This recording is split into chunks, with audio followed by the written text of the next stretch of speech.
सभी स्टूडेंट्स के लिए गुड मॉर्निंग। देखो, आज का हमारा एनिमल एक्सटेंशन में टॉपिक है हड रजिस्ट्रेशन। तो जो हड रजिस्ट्रेशन होता है ये क्या होता है?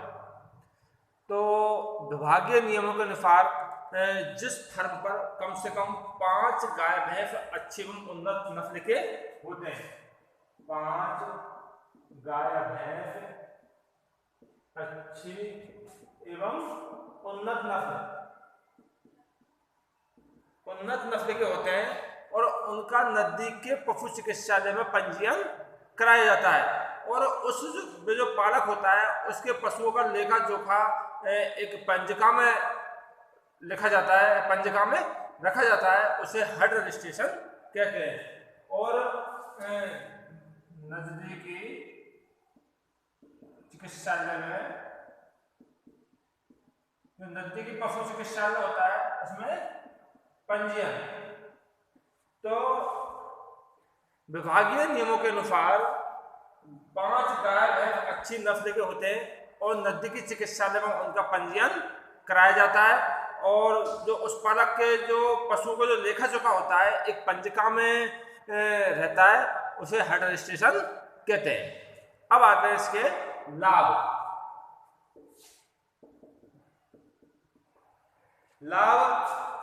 जब कोई व्यक्ति चिकित्सालय में पूछता है कि मुझे अच्छी नस्ल का, इस नस्ल का पशु चाहिए, तो विभाग द्वारा, पशु चिकित्सालय द्वारा उसमें क्या पशु कोई खरीदना है तो उस व्यक्ति का नाम बता दिया जाता है। और उस व्यक्ति का नाम बता के, और जिससे क्या होता है, जो पशुपालक होता है स्वयं उस व्यक्ति के घर तक पहुंच जाता है और उसका पशु अच्छे मूल्य में बिक जाता है, विक्रय हो जाता है। दूसरा लाभ है इसका, जब राजस्थान सरकार के विभिन्न माध्यमों द्वारा, जैसे बीपीएल परिवार है या कोई भी डीपीआईपी आदि योजनाओं में जो मवेशी क्रय करवाते हैं, तो उन व्यक्तियों के लिए जो ऋण का अनुदान होता है, उन व्यक्तियों के लिए जो ऋण का अनुदान होता है वो हड योजनाओं के माध्यम से और क्रय करने में बहुत बड़ा साबित हुआ है। तीसरा है, जो हड रजिस्ट्रेशन से पशुपालक प्रगतिशील पशुपालक की श्रेणी में आते हैं। यानी जो पशुपालक अपने पशुओं को नजदीकी पशु चिकित्सालय में जो पंजीयन कराते हैं, तो हड रजिस्ट्रेशन के द्वारा जो पशुपालक होता है वो प्रगतिशील पशुपालक की श्रेणी में आता है। प्रगतिशील पशुपालक, हड रजिस्ट्रेशन के द्वारा जो पशुपालक होता है वो प्रगतिशील पशुपालक की श्रेणी में आता है। हड रजिस्ट्रेशन से जो पशुपालक को विभागीय जो योजना है उसको सीधा लाभ मिलता है, जैसे कि कृत्रिम गर्भधारण का, गर्भ परीक्षण का, टीकाकरण का, बीज का, तो ये सब निःशुल्क लाभ इनका मिलता है। या फिर कभी कभी जो विभिन्न योजनाओं के माध्यम से, यानी कि उन्नत नस्ल के सांड के बछड़े बछड़ियां होती हैं, तो उसमें ये सब क्या हड रजिस्ट्रेशन मददगार होता है। तो ये हुए हड रजिस्ट्रेशन और हड रजिस्ट्रेशन के लाभ। अब मैं आपको नेक्स्ट बता रहा हूं सांड रजिस्ट्रेशन। देखो, मैं सांड रजिस्ट्रेशन बताना चाह रहा हूं कि सांड रजिस्ट्रेशन क्या होता है।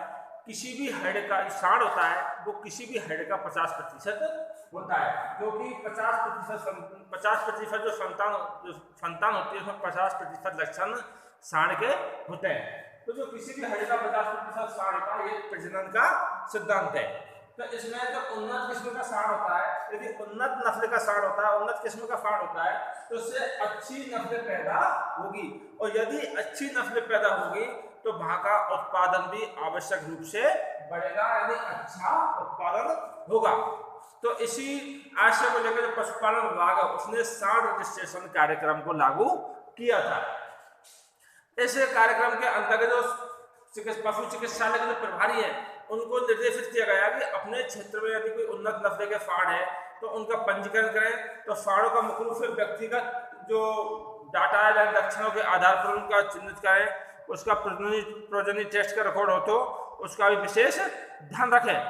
तो इसमें उस पशुपालक, उसमें रिकॉर्ड में पशुपालक का नाम, रिकॉर्ड में पशुपालक का नाम, दूसरा आता है इसमें पशुपालक के नाम के अलावा जो सांड की किस्में, वो कौन सी है? सांड की किस्म, जन्म दिवस, जो सांड का जो जन्म है वो कब है, और उम्र, परिवार,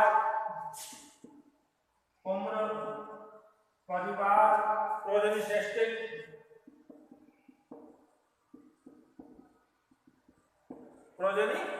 टेस्टिंग, तो इसका सबका उस पंजिका में इंद्राज किया जाता है। इन सबका पंजिका में क्या किया जाता है? इंद्राज किया जाता है, यानी इन सबका रिकॉर्ड पशु चिकित्सालय की पंजिका में होता है। तो इससे जो लाभ है वो यही है कि यदि किसी योजना को किसी योजना के अंतर्गत यदि सांड क्रय करना हो तो रजिस्ट्रेशन अभिलेख के माध्यम से आराम से क्रय किया जा सकता है। दूसरा, क्षेत्र का उत्पादन बढ़ सके। तीसरा, जैसे कोई भी नर पशु में यदि कोई भी अवांछनीय लक्षण है और यदि वो उसकी संतान में आ रहे हैं तो उस सांड का आसानी से उसको वध्यकरण किया जा सकता है, जिससे कि जो बेकार नस्ल है उसको तुरंत ही रोका जा सकता है। तो ये हुआ सांड रजिस्ट्रेशन।